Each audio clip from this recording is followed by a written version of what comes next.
Hi అండి, welcome to our channel. మనం 14 ఎపిసోడ్లు పూర్తి చేసుకొని 15వ ఎపిసోడ్లోకి వచ్చేసాం కదా.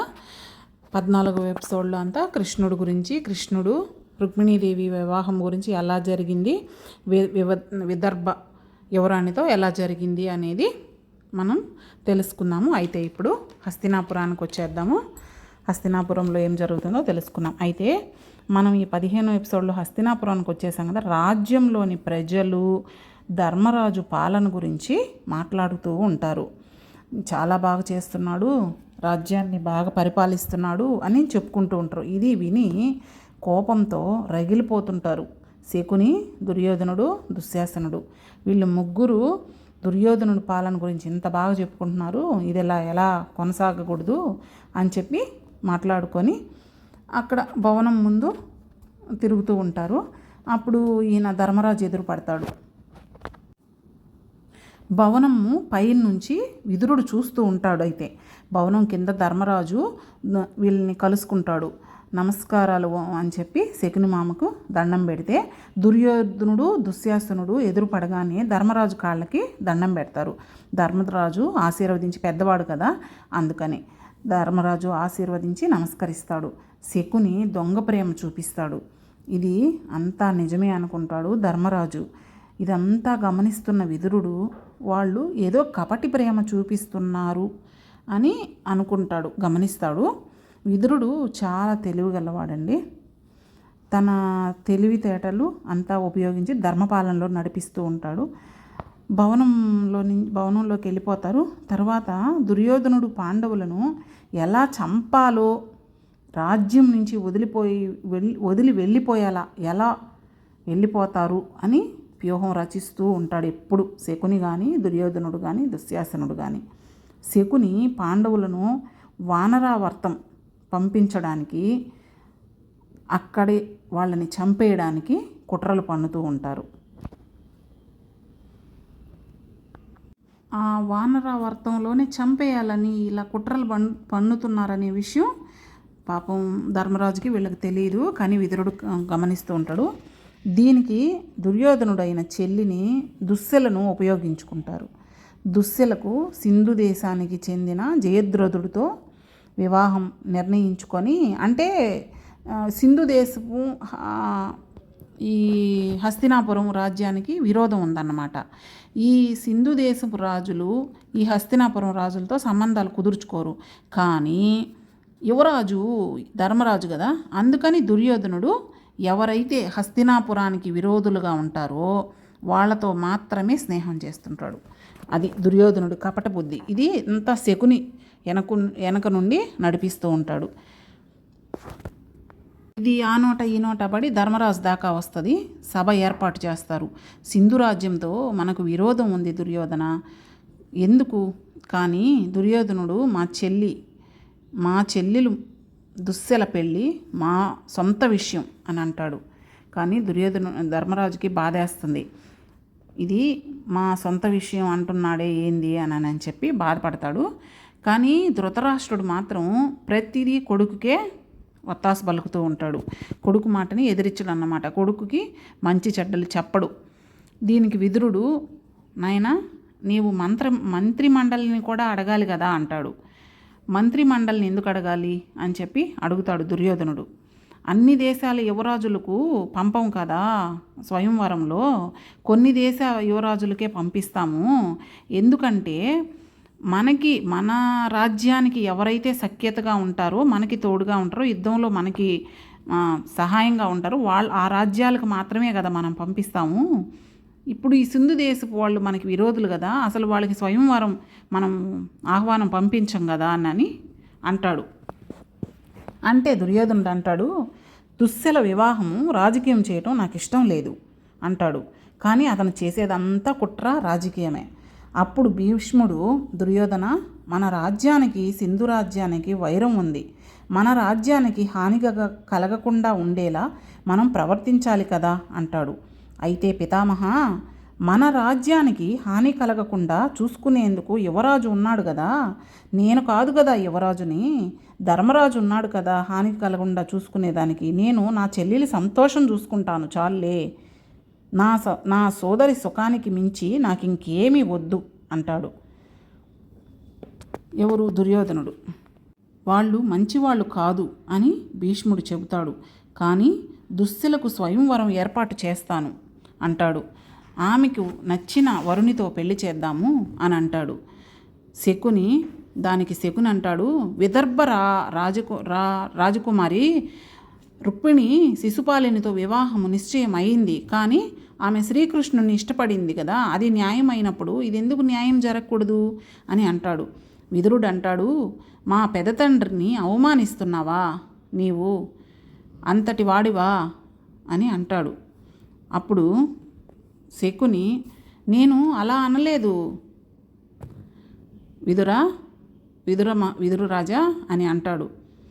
కానీ భీష్ముడికి కోపం వచ్చి, లేదు నాయనా, అలా జరగకూడదు, మనము సఖ్యతగా ఉన్న రాజ్యాలతోనే మనము సంబంధం కలుపుకోవాలి, మీరు ఆలోచన విధానం మార్చుకోండి అని ఎంత చెప్పినా వినడు. దుర్యోధనుడికి వాదన జరిగిన తర్వాత దానికి శకుని వత్తాసు పలుకుతూ ఇలా అంటాడు, భీష్ముడికి అంటే నేను పితామహుణ్ణి అవమానించాలనే ఉద్దేశం కాదు, అలా అనలేదు. భీష్ముడికి ఒక కుటుంబమే లేదు, ఆయనకేం తెలుసు బంధాల విలువ, ప్రేమ విలువ అని అనగానే ధర్మరాజుకు కోపం వస్తుంది. విదురుడు అంటాడు, సూర్యుడు తూర్పు ఉదయిస్తాడు, కాంతినిస్తాడు, అలాగే నా పెదతండ్రి కూడా ఇలాగే అని అంటాడు. ఇది వాళ్ళ కర్తవ్యం అని శకుని మళ్ళీ వాదిస్తాడు. ఇది ఆయన కర్తవ్యం అనే ముసుగులో అందరి ఇష్టాలను కాలరాస్తున్నాడు అని శకుని అనగానే విదురుడికి కోపం వస్తుంది. మాటలు అదుపులో పెట్టుకో గాంధార రాజా అని అంటాడు గట్టిగా.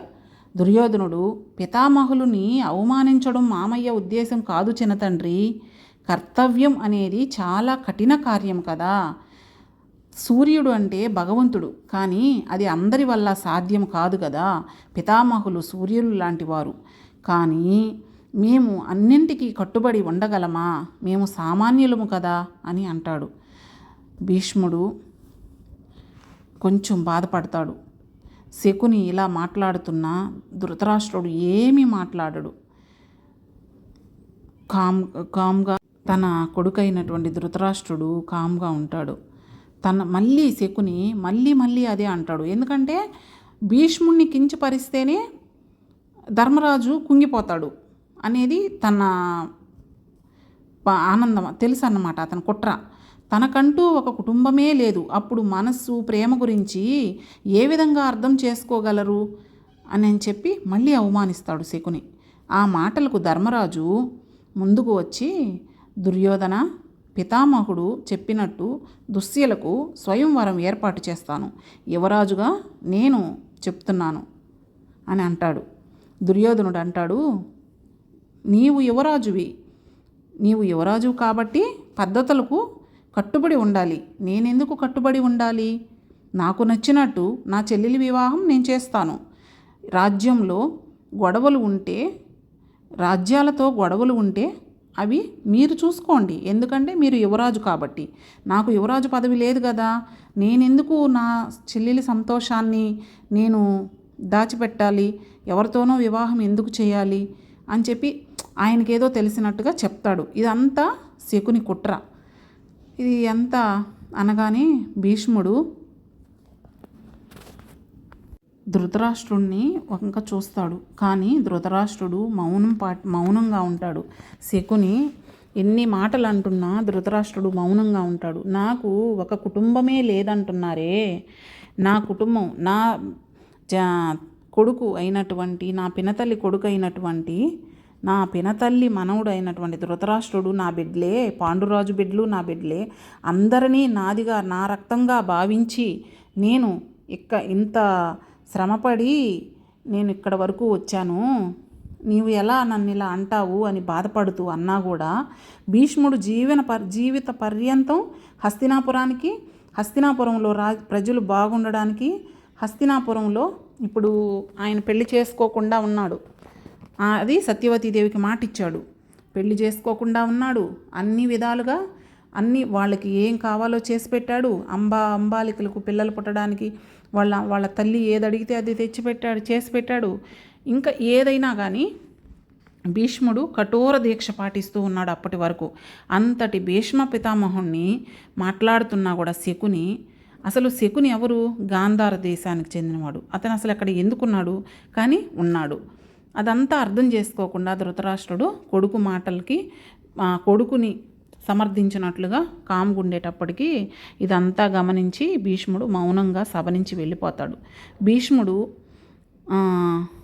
మందిరానికి ధర్మరాజు వెళ్ళి చెప్తాడు, పితామహ బాధపడుతున్నారా? ఎందుకు మీరు బాధపడుతున్నారు? మిమ్మల్ని అవమానించే విధంగా ఎవరు మాట్లాడినా నేను తట్టుకోలేను. దుర్యోధనుడికి యువరాజు పదవి కోసం ఇదంతా చేస్తున్నాడు కదా, యువరాజుగా దుర్యోధనుడికి ఇచ్చేద్దాం అంటాడు. ఇచ్చేస్తే అతను ఇలాంటి కార్యాలని తలపెట్టడు అని చెప్పి చెప్తాడు. కానీ భీష్ముడు అంటాడు, నీవు ధర్మ సంకటాలకు భయపడుతున్నావా యుధిష్ఠిరా అని అడుగుతాడు.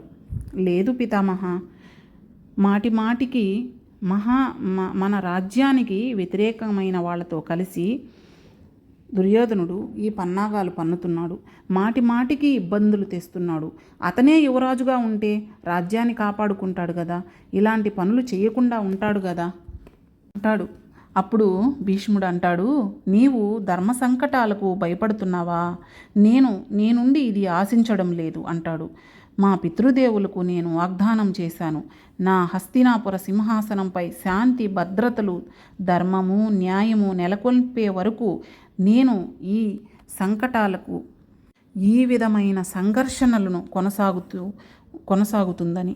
ఒకవేళ నీవు యువరాజు పదవి వదులుకున్నట్టయితే నీవు పెద్దవాడివైనా నీవు ఉండగానే దుర్యోధనుడికి యువరాజు పదవిని నియమించాల్సి వస్తే అప్పుడు నా ప్రాణాలు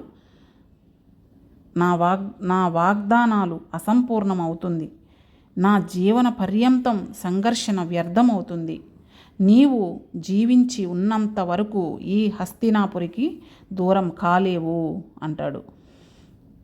ధర్మరాజు అది విని భీష్ముడు అది చెప్పి వెళ్ళిపోతాడు. భీష్ముడు ఆ విధంగా చెప్పడాన్ని ధర్మరాజు భావోద్వేగానికి గురయ్యి మా పితామహులు ఇలా సెలవిచ్చిన విధంగా నేను ధర్మరాజుగా ఈ ధర్మపాలన హస్తినాపురానికి అందివ్వాలి అని చెప్పి అంటాడు.